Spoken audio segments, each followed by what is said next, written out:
It's the Ross Tucker Football Podcast. Oh, yeah, it is.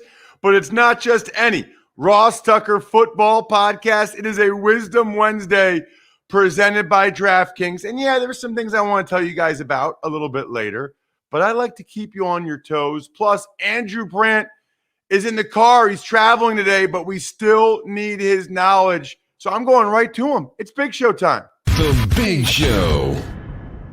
Always appreciate you being flexible, even while you're on the road.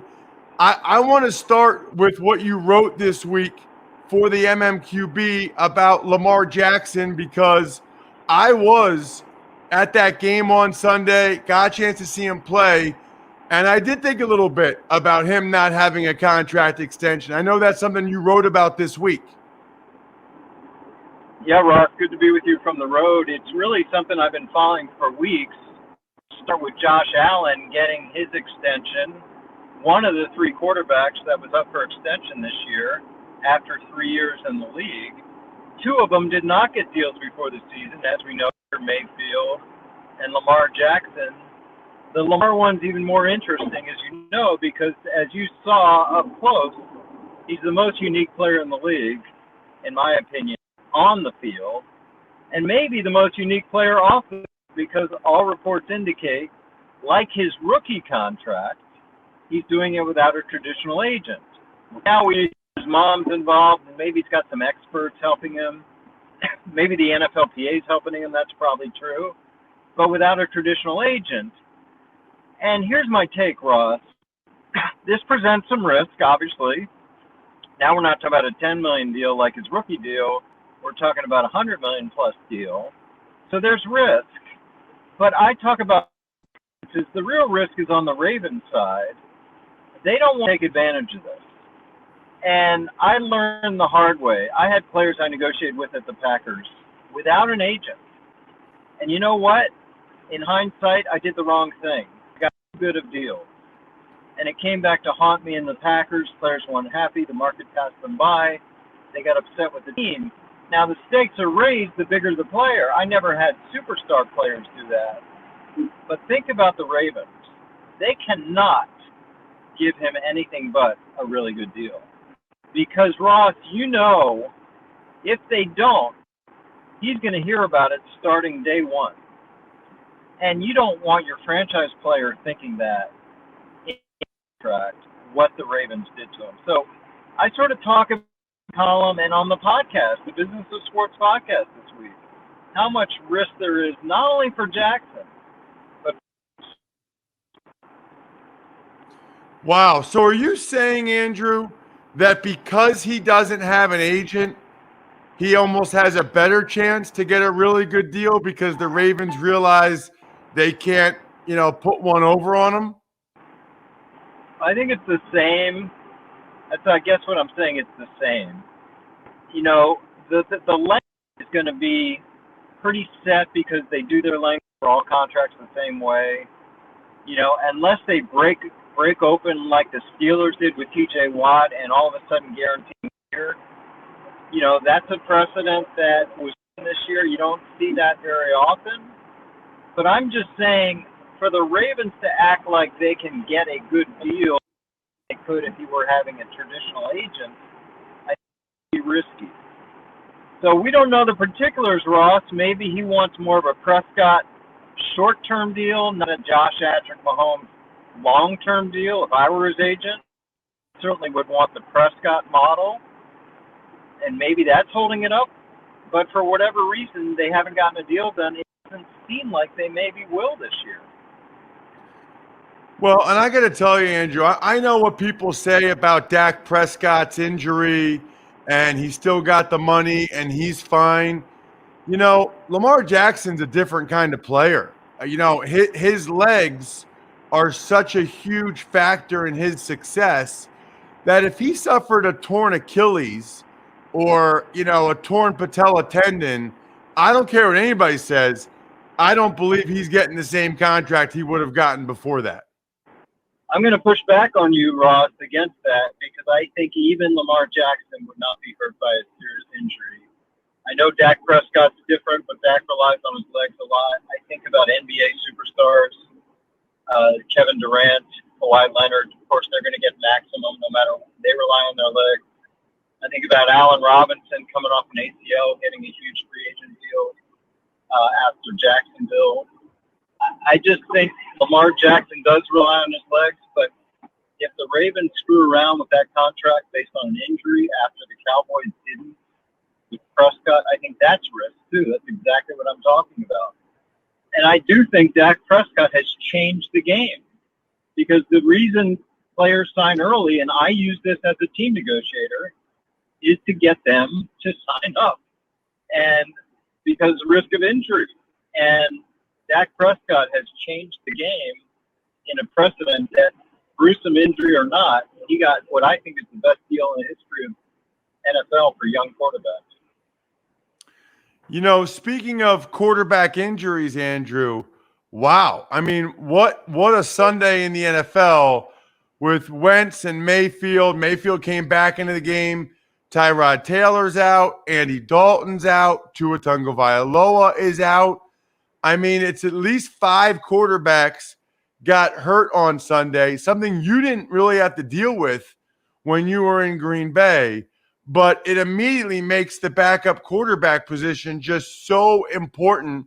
Yet for you, I know you always just gave a guy the minimum because you weren't worried about it. It's kind of crazy. You don't know how the rest of the NFL really lives. No, I was so spoiled. And, Brett Favre was on the telecast with Manning brothers the other night, and it just brought so many memories on TV. And that was a big one, Ross. I said kind of facetiously on Twitter, maybe 10% serious, that when we cut the team every end of August, we said, why don't we just keep one quarterback? Because we knew Brett would never miss a snap, and if we had to get someone on the fly, we could. But yeah, I was spoiled, and that's the thing with quarterback. It's so frustrating to see because these are the people you rely on. Now, in a lot of these cases, Ross, I know Bears fans are waiting for Justin Fields, and we'll see what happens there. Carson Wentz, people aren't that surprised because he's been hurt a lot. It's going to be interesting to see. And the whole Houston thing, we've talked a lot about podcasts where Deshaun Watson's on the team. Now they have a quarterback injury, but he's still not going to play. So is he really on the team or not? No one knows. Well, and, the thing I would think is interesting, where it's like the Texans with Tyrod Taylor is out, so it looks like Davis Mills is going to start tomorrow night, the rookie from Stanford. For the Bears, I don't think Andy Dalton's going to play, so Justin Fields will start. I'm not saying these teams want this to happen, Andrew, but it's uncanny how often it happens that these veteran placeholder quarterbacks get injured early in the season and the rookies take over. Well, you mentioned Tyrod. He's the poster child for that. Tyrod Taylor's placeholder for Baker Mayfield 2 years ago, or was it 3 years ago, and kind of concussion 3 games in, Baker takes over. Last year, of course, he had the unfortunate puncture of his lung with the injection, and Justin Herbert takes over. Never see Tyrod again. I don't know if Davis Mills is going to be that for Houston, but, there should be a whole 30 for 30 about Tyrod Taylor. He's the ultimate placeholder. He came in as a low-round pick, and now he's serving this role. He's a very interesting guy. Speaking of an interesting guy, I know you've had a lot to say on Twitter the last couple of days about your guy, Aaron Rodgers, after the Packers righted the ship Monday night. Yeah, I'm biased. I just don't get the drama. I don't get there was a lot of talk before the game, and maybe it even hasn't stopped after the game. He's caused so much issue with. He doesn't look right on the sideline. Does he really care? I mean, what has Aaron Rodgers done to the Packers? he's voiced some concerns about not being consulted. I think most people, even the trollers, have said, yeah, maybe they should consult the best player on the team who's been there for 12 years. But I don't get it. Is that worse than T.J. Watt or Dwayne Brown or Jamal Adams not practicing deliberately during training camp? Aaron Rodgers was there the whole time practicing. He missed a 2-day minicamp. That's all he's really missed. So I don't get it with Rodgers. I think people just have a problem with him. And, I talked to you about this last week. The idea that his offseason would somehow affect a 3rd and 10 in September, it's just stupid. So I just don't get it sometimes. Last thing, Andrew, business of sports this week. What do you have for us? Well, going to those two topics, we just hit on one. Lamar Jackson, I really get deep. What kind of contract would he be looking for? How his lack of agent is affecting things. My experiences with the lack of agent, and how much I learned from those experiences. The risk for the Ravens. I talked some about Aaron, and then I really get into some NBA news because I think this Ben Simmons thing in Philadelphia is really going to play out interesting. You have a guy with 4 years left on his contract who says, I'm not showing up. It's going to be a stare down, and I think the NBA office might get involved. So I talk about that on this Brandt Rants edition of the podcast this week. Wow, that is interesting. Just out of curiosity, Andrew, would you ever recommend a guy not have an agent like Lamar Jackson? Like if he said to you, what do you think, Andrew? Would you say, yeah, you can do it by yourself or you can do it with your mom or whatever? Yes and no. I guess I would not recommend no professional help. I don't know if I said that right. I would recommend professional help. Does it have to be the traditional sports agent, do a contract, charge 3% or 2% or 1%? No. It could be Lamar negotiating the terms and a lawyer or an expert or a financial analyst with a CPA going over the terms. So again, I'm a former agent. I understand the value of agents as well as anyone, but I'm not 100% you need an agent like they've always been. I think sometimes professional help beyond just an agent can be good enough. Check him out on social media at Andrew Brandt. He is the man, the Business of Sports podcast, his column at MMQB. But yes, I know how many of you love listening to Andrew on the Ross Tucker Football Podcast. Well, make sure you're checking out the Business of Sports podcast because it's all Andrew, and he goes deep into a lot of these same topics that we touch on. Thank you so much, Andrew, for calling in from the road. I'm glad we were still able to get your insight on Lamar and Aaron. You got it, Ross. Happy to do it. Talk soon. There he is, Andrew Brandt. Speaking of Andrew Brandt being on the road, let's all hope that Andrew has Duralast Elite brake pads, which are available exclusively at AutoZone. Why? Because we love Andrew, and we know that Duralast parts are proven tough. Duralast Elite takes it to a whole other level. They're made with advanced technology to deliver reliable stopping power for 3 times longer than a typical Duralast pad.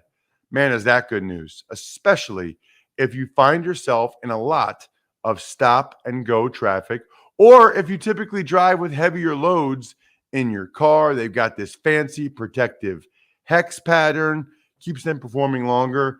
My old brakes used to squeak a little bit, which annoyed me. These are safer, smoother, and quieter stops. And since AutoZone has over 6,000 locations nationwide and more ways to shop online and in-store, you will have absolutely no problem picking up a set when you need them most. The future of stopping starts with Duralast Elite brake pads, only at AutoZone. Tux Takes. Good morning, Ross. Well, probably the biggest football news yesterday, Cleveland Browns putting wide receiver Jarvis Landry on IR with a sprained MCL. Right. I don't think he's ever missed a game before, Bry. So obviously, number one, he's a really good player. I think he is a security blanket of sorts for Baker Mayfield out of the slot. They know what they're going to get. He's reliable. He's tough as nails. I love his competitive toughness, the way he plays.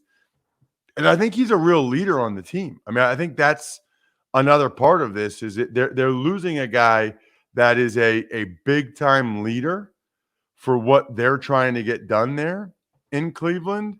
So this is something to watch to see if it has an impact on them. Now, the flip side is it sounds like Odell Beckham Jr. could be or should be coming back from injury shortly, maybe even as early as this week, which would be good timing and absolutely necessary timing for the Browns. It's funny. It feels like they can't get these two guys on the field at the same time. They're like best friends. But at this point, they just need another good receiver for at least the next few weeks while Landry's out. I wouldn't expect him to be out too long with a sprained MCL. Obviously, going on IR, he's out at least 3 weeks. That's the rule now. But I don't know that it'll be much longer than that. Tuck's Takes. Other transactions include the Packers cutting tight end Jay Sternberger, the 49ers signing Jacques Patrick. Is that Jacques? Is that how we're calling him? You know what? I got to be honest with you, Bri. I have no idea. It could be Jacques Patrick. It could be – sometimes guys are Jaquez, but he is Jacqueus. So I'm going to go Jacques. But a lot of those guys that with names spelled like that end up being Jaquez. So we will just – I think, Bri, this not to get on my soapbox here, but the smartest people I know and the people I respect the most in life freely admit what they don't know, freely admit things they don't know because they're not insecure. They're confident in who they are and what they are, that if they don't know something, they freely admit, I don't know. I don't know how to pronounce his name. Well, anyway, Mr. Patrick was signed by the 49ers off the Bengals practice squad. And one other note, the Steelers signed former first-round pick Taco Charlton to their practice squad. So I've got notes on all three of these. First of all, Jay Sternberger, I think, was like a third-round pick in 2019. And I remember Greg Cosell really liked him. It just hasn't ever clicked for him in Green Bay. I don't really know what happened there. But for whatever reason, it has not clicked for Jay Sternberger in Green Bay. It just hasn't. Now he's cut. And what's really bad about that, to take you guys a little inside baseball, why do they always say inside baseball when you say something like this? Like, why isn't it inside football or inside basketball? I'm so confident in what I don't know because I'm, as you were referring to one of the smartest people there, I'm just going to say I don't know. Okay, well, I feel your sarcasm, Bri, but I'm just happy that you're actually paying attention to the show, which is nice. So I don't even know what I was talking about. Oh, inside baseball. Paying attention now. Yeah, I know. Lost my train of thought. You need to be on a roster, an active roster for 3 games for it to count as a season for all of your benefits, right? So pension, 401k, annuity, severance, HRA, like there's a lot. It's one of the best parts about being an NFL player. It's the benefits. Jay Sternberger cut after 2 games. So he needs some team to sign him this year for 1 game so that it counts as a season for all of his benefits. Makes a big difference over the long haul. For Jacques Patrick, what an unbelievable opportunity. I mean, 1 second, you're just hanging out on the Bengals practice squad. The next second, you go to 49ers, like the best place to go as a running back in the NFL, and you're going to get that kind of an opportunity. I mean, I think he's going to get playing time. They have no other running backs. And to be in that running back system, he's 230 pounds. He runs downhill. I'm really excited for him. I mean, this is This might be a life-altering opportunity for him. The things I like about Taco Charlton, number one, I love the name. Number two, I love that the Steelers signed him literally on Taco Tuesday. And number three, if you remember, the Cowboys took him instead of TJ Watt. I mean, you want to talk about making a difference. They could have had TJ Watt, who's a perennial defensive player of the year candidate, and instead they're going to go ahead and take Taco Charlton, who's now being signed to the Steelers practice squad. Wow, dude. I mean, you want to talk about literally franchise-altering decisions. Tuck's Takes. Other random notes include the International Combine at Tottenham Hotspur Stadium in October and the now Caesars Superdome, the roof in New Orleans, caught on fire yesterday. Are you a big taco guy, Bri? I like tacos. I wouldn't classify myself as a big taco guy. Hard shell or soft shell? Soft shell. So this is an interesting question. I don't know that I know anybody that likes hard shell anymore. You know, hard shell, it's like one crunch, like one bite, and it starts to break apart and it becomes like a greasy mess. Soft shell is just so much better. I mean, I would love to see the sales of soft shell to hard shell, and I would love to hear if there are people out there that still prefer hard shell, because I just don't get it. No, I'm with you on that. I'm a soft shell flour guy, not as opposed to corn. I like the flour tortillas. Yeah, so they have soft shell. They have soft shell corn too. That doesn't make that much of a difference to me. I think I'd prefer flour, but is soft shell corn healthier than soft shell flour? Probably, right? Coming from a vegetable rather than flour. Probably, yeah. But so at that point, then I would go soft shell corn because A, I'm crazy healthy, and B, you're getting the flavor from the meat and the cheese and the toppings and like the taco seasoning, whether or not it's a corn or flour soft shell really doesn't make that much of a difference. Do you think it does, Bri? I think that's to each his own, personal preference. No, wrong. There's right and wrong answers when it comes to food, and my answers are right. And I have the microphone, and I'm saying the truth. Anyway, go ahead. That's it. That's all I got. Did you say the international combine? Oh yeah, you did already. Okay. I love that they're having an international combine. I think there's a lot more people playing American football in Europe, certainly Germany, certainly UK, than people realize. And let's be honest, okay? They're looking for physical phenoms. They're looking for guys like Jordan Mailata. And you go to the combine and you show that you might have unique physical traits that they're not going to get you in the NFL more than likely. They're going to get you maybe a chance to play in college over here in the States, and then you might be able to get in the NFL. But I love that. You know, I believe that American football is far superior to soccer. I've played both.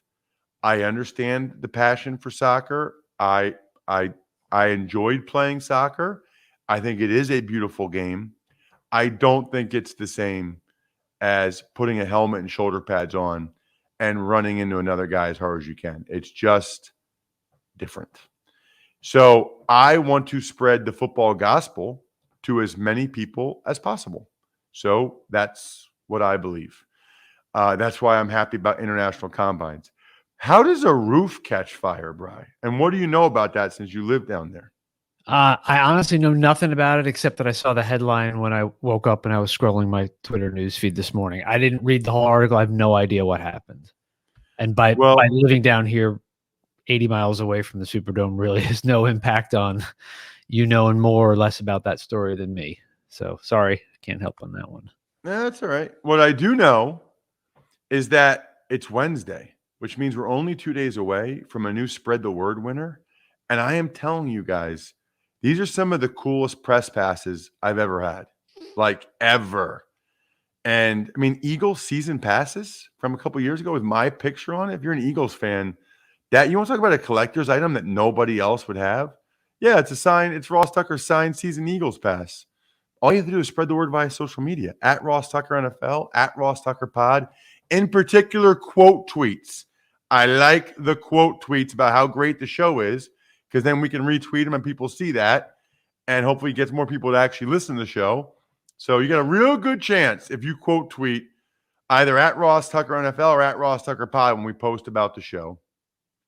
Sponsor confirmation email winner, still giving out Maddens. I'll give out another Madden on Friday. All you have to do is take advantage of any of our sponsors, including putting the Pickswise app on your phone. And it's pretty easy actually to win. If you send me multiple sponsor confirmations, Ross at rosstucker.com, you're probably going to win one of these weeks. It'd be surprising if you didn't, if you want one of these free Maddens I still have. And then the YouTube shout out, I love this because all you have to do is go to our YouTube page, click the thumbs up to subscribe. It's free. And then make any comment so I know you're engaged, Maverick. YouTube.com/Ross Tucker NFL.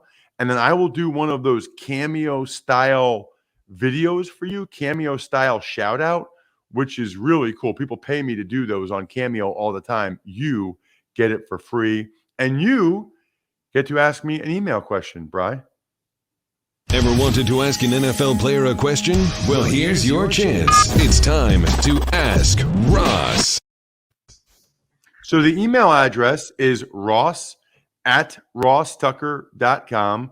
Anybody that gets a sponsor confirmation email, even if you want the Madden, send me an email question because I'm really low on email questions. Like this might be my last one.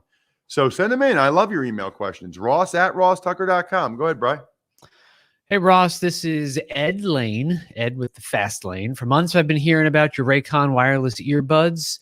Ironically, it's often while listening on substandard earphones on my morning runs. Well, those just went kaput, so I'm waiting for my Raycons to come in. My question, Ross, what are some of the behind-the-scenes challenges of hosting a podcast that listeners may not consider? Wow, Ed. You want to talk about awesome timing. That is really good timing. So a couple things that jump out to me. Schedules, especially for us. I think other podcasts, perhaps the producer or the host don't travel as much as Brian and I do. So some of the challenges specific to our podcast are Brian and I both do games on the weekends, and sometimes I do it during the week. So our travel schedules and coordinating when to actually record the podcast is difficult because of our travel schedules. That's number one. Then you have to get the guest schedule involved too, like Andrew on the phone this morning, which was not ideal. Did not know till later that Andrew was going to be driving back from, I think it was like in West Virginia or something. So the technical aspect of it has gotten easier over the years, I would say, but can still be difficult, especially since we're trying to do video now for YouTube. So the technical aspect sometimes is an issue. Like Andrew was obviously audio only for those of you that don't watch at YouTube today. So that's a challenge. And then a real challenge, which kind of goes into the first one, I would say. Well, two more challenges. A real challenge that goes into the first one of schedules is that our podcast format is time sensitive, right? So if I ever start another podcast, it will be what they call an evergreen, meaning Brian and I can record 5 on a Wednesday at midnight and then just air them whenever we want because it's not time sensitive. But our shows, we believe that we are the best 30 minutes on-demand audio NFL content every day, right? So what that means is we gotta pay the bills every day. Like we gotta whatever happened, the game the night before, Monday Night Football, Thursday Night Football, we got to talk about it. You guys are expecting us to talk about it. Whatever the news is, we got to talk about it. So it's an everyday thing as opposed to an evergreen. So that's 3. And then the fourth one would be just really hard to grow. It's really hard to grow podcasts these days because there are so many of them. And it's hard for people to hear about new ones. It's hard for people to hear about, podcasts like ours, especially if you're not, like at The Ringer or NFL.com or ESPN.com. So those are 4 off the top of my head, Bri. I agree with everything you're saying. As you're talking, I'm thinking, oh yeah, Monday morning, I'll be coming back from Los Angeles. I've got a 7 a.m. flight. That means we're probably going to keep the same time, which means I'm going to be getting up and doing this at 3:30 in the morning Pacific time on Monday morning. So you know what? That's what the off season is for, is to rest up. During the season, this is what we do. So a little less sleep, that's fine. It's a really good point, Bri. I make the majority of my income over these 4 months doing games and stuff, and it is a grind. There's not a lot of time for a social life during football season. I'm not complaining. I get plenty of social life in the off season, and I still find a way to go out to dinner with my wife, like on a Wednesday night or something. But if you think about it, Monday night watching a game, Thursday night watching a game, Friday, I'm in a hotel doing a college game. Saturday, do the college game, travel. Sunday, watching NFL all day. Sunday night, watching NFL. And really, even Tuesday and Wednesday night, a lot of times I'll go back and watch my college game. Or in the morning, I got to prep and watch the college teams I'm doing for the next game. It's a grind, but it's a football grind. And I love football, which makes it not so much of a grind. Shout outs, Pizza Boy Brewing. Good question, Ed. Love it. Keep them coming, please. Ross at rosstucker.com. Sporticulture, Vision Comics with an X. HumanHeadNYC.com. And SteakhouseSports.com, of course. We will have the Fantasy Feast episode 1 today with Joe. It'll be great. Even Money podcast. We were both plus up in the black for the week. Make sure you listen or watch. I think we're done here. Thanks for listening to the Ross Tucker Football Podcast. Make sure to also subscribe to the Fantasy Feast, Even Money, Business of Sports, and College Draft. All available at Apple Podcasts, rosstucker.com, or wherever podcasts can be found. A lot of times on the show, I mentioned DraftKings. Here's what you need to know. You got to be 21 or older, New Jersey, Indiana, or Pennsylvania only. New customers only. Restrictions apply. See DraftKings.com/sportsbook for details. Gambling problem, call 1-800-GAMBLER, or in Indiana, 1-800-9-WITH-IT. By the way, if what I was talking about included a deposit bonus, doesn't always, sometimes it does. Deposit bonus requires 25 times playthrough, and deposit bonuses are paid out in site credit.